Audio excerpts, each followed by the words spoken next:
একমাত্র গণমাধ্যমেই পারে প্রকৃত সত্য তুলে ধরতে। এ বিষয়ে আমি প্রথম বক্তা পক্ষ দলের সাদিকা সুলতানা লিমাকে বক্তব্য রাখার জন্য আমি আহ্বান জানাচ্ছি। বক্তব্য রাখবে সাদিকা সুলতানা লিমা, যমুনা দল পক্ষ দলের। বিসমিল্লাহির রহমানির রহিম। সমৃদ্ধ দেশ, আলোকিত মন, হয়ে ওঠে সচেতন একজন।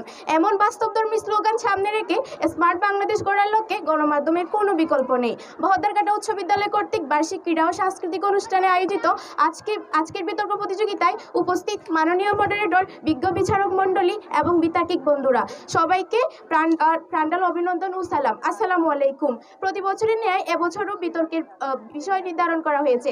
আজকে বিতর্কের বিষয়টি নির্ধারিত হয়েছে একমাত্র গণমাধ্যমই পারে প্রকৃত সত্য তুলে ধরতে। আমি এবং আমার দল অত্যন্ত যুক্তিযুক্ত কারণে বিষয়টির পক্ষে দৃঢ় অবস্থান করছি। আমি দলের প্রথম বক্তা হিসেবে বিষয়টি সংজ্ঞায়ন করছি। বিষয়টি সংজ্ঞায়নের ক্ষেত্রে আমি যে বিষয়গুলো প্রাধান্য দিচ্ছি তা হলো একমাত্র 2 গণমাধ্যম, 3 প্রকৃত, 4 সত্য তুলে ধরা। প্রথমত, সংজ্ঞায়নের ক্ষেত্রে একমাত্র বলতে যা বোঝাচ্ছি তা হলো একমাত্র যখন শুধুমাত্র একটি বিষয়ের বা বস্তুরই অস্তিত্ব বোঝানো হয়, অর্থাৎ সবকিছুর মাঝে ওই জিনিসটাই সব থেকে বেশি প্রাধান্য পায়। যেমন আজকের বিতর্কের বিষয়টি লক্ষ্য করলে দেখা যায় একমাত্র গণমাধ্যমই পারে প্রকৃত সত্য তুলে ধরতে, যেখানে গণমাধ্যমের সাথে প্রত্যয় যোগ করে গণমাধ্যমের প্রতি গুরুত্ব আরোপ করা হয়েছে, অর্থাৎ সবকিছুর উপরে গণমাধ্যমকে প্রাধান্য দেওয়া হয়েছে। এরপরে শব্দটি হলো গণমাধ্যম। গণমাধ্যম হচ্ছে সংগৃহীত সকল ধরনের মাধ্যম যা গণযোগাযোগ কার্যক্রমে ব্যবহৃত হয়ে থাকে, যেমন সম্প্রচার মাধ্যম, যা ইলেকট্রনিক মিডিয়া নামে পরিচিত, বৈদ্যুতিক যন্ত্রপাতির সাহায্যে তাদের তথ্যাবলী প্রেরণ করে। এছাড়াও রয়েছে মোবাইল, টিভি, ল্যাপটপ, যেগুলোতে মানুষ ইন্টারনেট ব্যবহার করে মুহূর্তের মধ্যে পৃথিবীর এক প্রান্তে ঘটে যাওয়া খবর অপর প্রান্তের মানুষের কাছে পৌঁছে যাচ্ছে। বর্তমান আধুনিক সভ্যতায় যোগাযোগের এই গণমাধ্যম ছাড়া মানুষের স্বাভাবিক জীবনযাপন কল্পনা করা অসম্ভব হয়ে দাঁড়িয়েছে। মাননীয় মডারেটর, লক্ষ্য করুন, 2023 সালে অনুষ্ঠিত বিশ্বকাপে বাংলাদেশের অংশগ্রহণ করা ম্যাচটি সকল মানুষ গণমাধ্যম ব্যবহার করে দেখতে সক্ষম হয়েছিল। প্রতিপক্ষদের মধ্যে একজন হয়তো আপনি। তাহলে গণমাধ্যমের এত কার্যকারিতাকে কিভাবে অস্বীকার করতে পারছেন? প্রশ্ন রইল বিপক্ষ দলের প্রথম বক্তার কাছে। প্রতিপক্ষ বন্ধুরা, আপনারাও কিন্তু ইন্টারনেটের মাধ্যমে আপনাদের পড়াশোনা বিষয়ক খবর, তথ্য ইত্যাদি নিয়ে থাকেন। গণমাধ্যম থেকে এত সহায়তা নিয়ে আপনারা কিভাবে বলতে পারেন যে গণমাধ্যম প্রকৃত সত্য তুলে ধরতে পারে না? প্রশ্ন রইল বিপক্ষ দলের প্রথম বক্তার কাছে। এরপরে প্রকৃত শব্দটি বিশ্লেষণ করলে দেখা যায় প্রকৃত শব্দের বাংলা অর্থ সত্য, খাঁটি, বাস্তবিক, আসল, এবং যার ইংরেজি অর্থ ফ্যাকচুয়াল বা রিয়েল, অর্থাৎ প্রকৃত বলতে মূলত খাঁটি জিনিসটাকেই বোঝানো হয়, যেখানে কোনো ভেজাল থাকে না। এরপরে সত্য তুলে ধরা বলতে মূল জিনিসটাকেই উপস্থাপন করা বোঝানো হয়, অর্থাৎ মিথ্যাকে প্রশ্রয় না দিয়ে সত্যকে সবার সামনে উপস্থাপন করার বিষয়টি বোঝানো হচ্ছে। মাননীয় মডারেটর, প্রকৃত সত্য তুলে ধরার বিষয়টি বিশ্লেষণ করতে গিয়ে আমার কয়েকটি বাস্তব ঘটনার কথা মনে পড়ে গেল। কিছুদিন আগে 2023 সালে বর্ষাকালে বান্দরবনে সংঘটিত হয়েছিল হৃদয় বিদারক ঘটনা। শিবালী সাদিক হৃদয় নামক ছেলেটিকে মারমা 5 জন উপজাতি ছেলে মিলে অপহরণ করে পরবর্তীতে তাকে হত্যা করে কে ফেলে।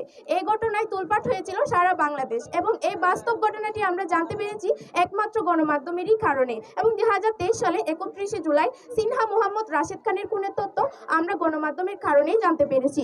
মাননীয় মডারেটর, 2023 সালে বেশ কিছু ভূমিকম্পের ঘটনা উঠে আসে সংবাদ শিরোনামে। এর মধ্যে সবচেয়ে আলোচিত তুরস্ক, সিরিয়া ও মরক্কোর ভূমিকম্পের ঘটনা।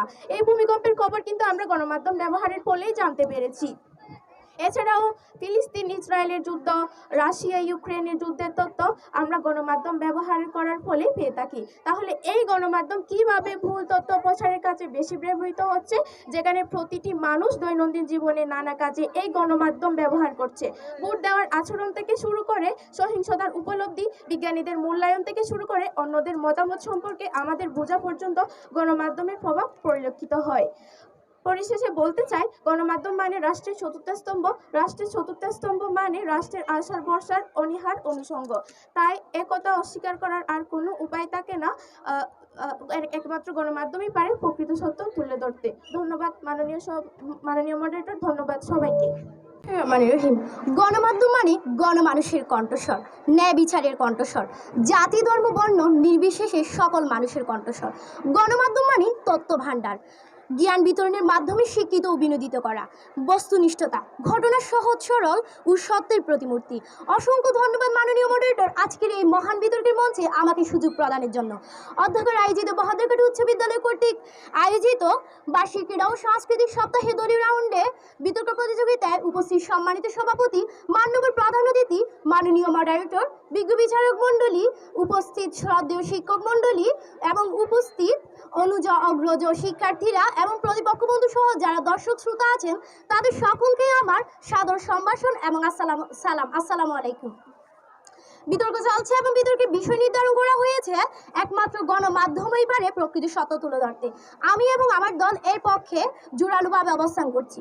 গণমাধ্যম যোগাযোগের একটি গুরুত্বপূর্ণ হাতিয়ার। এটি এমন একটি প্ল্যাটফর্ম যা বিশ্বের সব প্রান্ত থেকে তথ্যের বিনামূল্যে প্রবাহের অনুমতি দেয়। এটি এমন একটি সরঞ্জাম যা সচেতনতা তৈরি করতে, সৃষ্টি করতে এবং বিনোদন দিতে ব্যবহার করা যেতে পারে। আর একমাত্র গণমাধ্যমই পারে প্রকৃত সত্য তুলে ধরতে। গণমাধ্যমের আর কোনো বিকল্প নেই যেখান থেকে প্রকৃত সত্য তুলে ধরা যায়। মাননীয় মডারেটর, মানুষ সবসময় চায় যে সহজ উপায়ে সর্বশেষ ও নির্ভুল তথ্য জানতে। মুঠোফোন ইন্টারনেটের যুগে এক জটিল সমস্যার নাম গুজব, ভুয়া খবর, ফেক নিউজ। যে কোনো আলোচিত ঘটনাকে কেন্দ্র করে হাতে করে দু একটা ভুয়া খবর ভাইরাল হওয়া এখন আর নতুন কিছু নয়। এখন এটি একটি স্বাভাবিক ব্যাপার। মোবাইল ফোনের মতো গণমাধ্যমেও ইতিবাচক ও নেতিবাচক দুইটা দিক রয়েছে। ইতিবাচক যেখানে থাকবে, নেতিবাচকও সেখানে একটু করে হলেও থাকবে।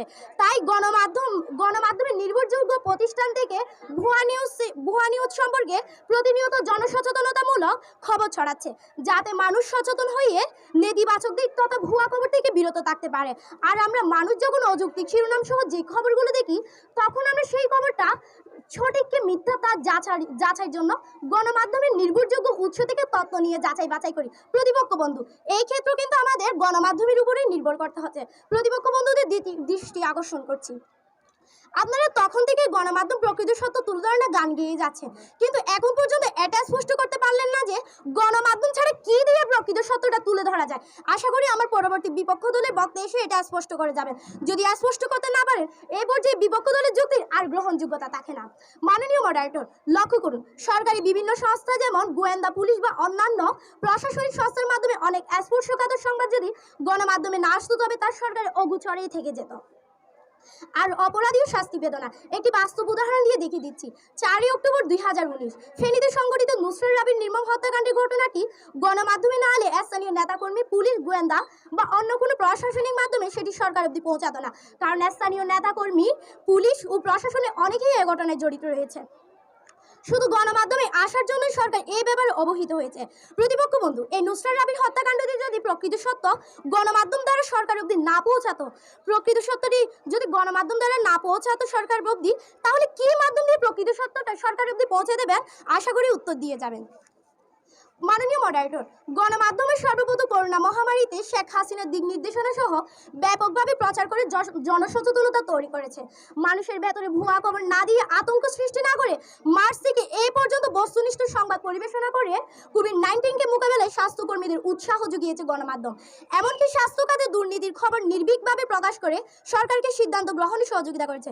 প্রতিপক্ষ বন্ধু, গণমাধ্যম যদি করোনাকালীন ভুয়া খবর প্রচার করত, তাহলে কিভাবে বাংলাদেশ কোভিড-19-এ জনসচেতনতা তৈরি এবং মোকাবেলায় পৃথিবীর 121টি দেশের মধ্যে 5ম স্থান এবং এশিয়া মহাদেশের সবার শীর্ষে অবস্থান করেছে? উত্তর দিয়ে যাবেন। মাননীয় মডারেটর, মহান মুক্তিযুদ্ধের স্বাধীন সার্বভৌম বাংলাদেশ প্রতিষ্ঠা তথা বাঙালি জাতির চূড়ান্ত বিজয়ের জন্য গণমাধ্যমের ভূমিকা ছিল অসামান্য। মুক্তিযুদ্ধকালে মুজিবনগর সরকার বাংলাদেশের বিভিন্ন অঞ্চল, প্রবাসী বাঙালি এবং বিশ্বের বিভিন্ন অঞ্চল, দেশ থেকে বিভিন্ন ভাষায় প্রকাশিত, নিয়মিত অনিয়মিত বিভিন্ন ভাষায় প্রকাশিত পত্রপত্রিকায় ও সংবাদ মাধ্যমে পাকিস্তানি বাহিনীর গণহত্যার বর্বরতার মাধ্যমে পাকিস্তানি বাহিনীর সাধারণ মানুষের দুর্ভোগ দুর্দশা তুলে ধরা হয়। ফলে বিদেশি বন্ধু দেশগুলো সহযোগিতার হাত বাড়িয়ে দেয়, যার ফলে বাংলাদেশের স্বাধীনতা ও জনগণের প্রতি জাতীয় আন্তর্জাতিক পর্যায়ে জনমত গড়ে উঠে। এতে বীর মুক্তিযোদ্ধারা অনুপ্রাণিত হয়। এতে বীর মুক্তি ভাষা আন্দোলন থেকে শুরু করে 69-এর গণঅভ্যুত্থান, 70-এর নির্বাচন এবং 71-এর মহান মুক্তিযুদ্ধে দেশীয় নির্বাচন, সংবাদপত্র ও গণমাধ্যমগুলো প্রকৃত সত্য তুলে সহাধিকার আন্দোলনে সহায়ক গুরুত্বপূর্ণ ভূমিকা পালন করেছে। মহান মুক্তিযুদ্ধে বিজয় অর্জনে দেশি বিদেশি গণমাধ্যম অত্যন্ত ভূমিকা পালন করেছে। এইসব যুক্তির ঘটনা থেকে এটাই প্রমাণিত হয় যে একমাত্র গণমাধ্যমই পারে প্রকৃত সত্য তুলে ধরতে। বিসমিল্লাহির রহমানির রহিম। গণমাধ্যম মানে রাষ্ট্রের চতুর্থ স্তম্ভ। রাষ্ট্রের চতুর্থ স্তম্ভ মানে রাষ্ট্রের আশা ভরসার অনিবার্য অনুষঙ্গ। অধ্যকার উচ্চ বিদ্যালয়ের কর্তৃক আয়োজিত বার্ষিকের ও সাংস্কৃতিক অনুষ্ঠানে বিতর্ক প্রতিযোগিতা দলীয় রাউন্ডে উপস্থিত সম্মানিত সভাপতি, বিশেষ অতিথি, মাননীয় মডারেটর, বিজ্ঞ বিচারক মণ্ডলী ও উপস্থিত শ্রদ্ধেয় শিক্ষক মণ্ডলী ও উপস্থিত ছোট বড় ভাই বোনেরা, আমার আন্তরিক শুভেচ্ছা ও সালাম গ্রহণ করুন। আসসালামু আলাইকুম। বিতর্ক চলছে। বিতর্কের বিষয় নির্ধারণ করা হয়েছে একমাত্র গণমাধ্যমে পারে প্রকৃত সত্য তুলে ধরতে। আমিও আমার দল এই বিষয়টির জোরালো বিপক্ষে অবস্থান করছি।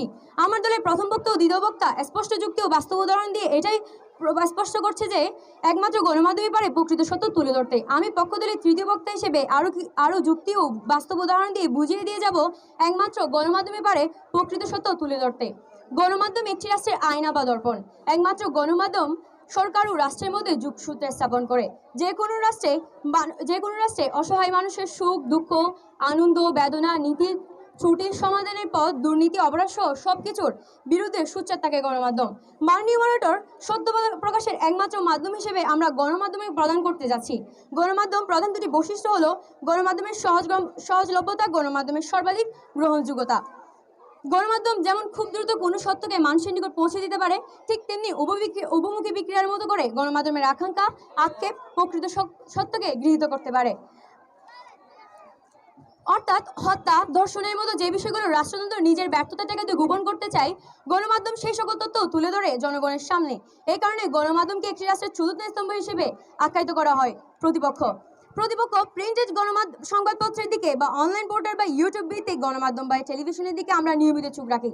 তাহলেই বুঝতে পারবো ভূমি অফিসের বিভিন্ন অনিয়ম, বিভিন্ন সরকারি প্রকল্পের দুর্নীতি, চীন ভারত পুনর্বাসন কেন্দ্রে বিদ্যুৎ খাতে লুটপাটের তথ্য, রূপপুর বিদ্যুৎ কেন্দ্রে বিভিন্ন সরকারি মন্ত্রণালয়ে অধিকর্ত ব্যয়, সরকারকে অহেতুক বিদেশ ভ্রমণ সহ এমন অনেক অনিয়মের সত্য প্রকাশ করেছে। অফলাইন ও অনলাইন গণমাধ্যমগুলো সাম্প্রতিক সময়ে প্রতিপক্ষ আপনারা যে চাপের কারণে গণমাধ্যমগুলো সঠিক তথ্য প্রকাশ করছে না বলে মিথ্যা বলি আওড়াচ্ছেন, তাহলে গণমাধ্যমগুলো সরকারের অনিয়মের বিরুদ্ধে এই সংবাদ কিভাবে প্রচার করলো? প্রশ্ন রইল। এটা সম্ভব হচ্ছে গণমাধ্যমের স্বাধীনতা ও নিরপেক্ষতার কারণে, সত্য প্রকাশের কারণে। এ থেকে বোঝা যায় গণমাধ্যম সত্য প্রকাশের মাধ্যম হিসেবে কাজ করে। এবার আমি এই সত্য প্রকাশের সাহসী শূন্য সাংবাদিকদের কথা নিয়ে কিছু বলতে চাই। অনুসন্ধানী সাংবাদিকতায় তারা বের করেছেন ডার্ক ওয়েটের গোপন তথ্য। রিপোর্টার্স উইদাউট বর্ডার নামে একটি সংস্থার পরিসংখ্যান অনুযায়ী গত 1 বছরে নিহত হয়েছেন 4 জন সাংবাদিক। প্রাণের ঝুঁকি নিয়ে সংবাদ প্রকাশ করতে গিয়ে ফিলিস্তিন ইসরায়েল সংঘাতে প্রাণ হারিয়েছে 101 জন সাংবাদিক। প্রাণের ঝুঁকি নিয়ে মুক্তিযুদ্ধের তথ্য সংগ্রহ করেছিলেন সাইমন ড্রিং। এই সাংবাদিকদের আত্মত্যাগ ছিল সত্য প্রকাশের জন্য। আজ এই মঞ্চে দাঁড়িয়ে যদি সাংবাদিকগণ এই সত্য প্রকাশ করেননি তা বলেন, তাহলে তো তাদের প্রতি আত্মত্যাগের অমর্যাদা প্রকাশ করা হবে। তাই বলে প্রায় সব গণমাধ্যমে সত্যকে প্রকাশ করেছে। তাই আজকে আমার দলের অবস্থান, যুগে যুগে সত্য প্রকাশে গণমাধ্যমের কিছু বাধা হয়তো রয়েছে, কিন্তু একমাত্র গণমাধ্যমে পারে সঠিক তথ্য প্রকাশ করতে। সংবাদ মাধ্যমের বিকল্প তাই কোনো প্রতিষ্ঠান বা ব্যক্তি বিশেষ হতে পারে না। ধন্যবাদ মাননীয় মেজর, ধন্যবাদ সকলকে।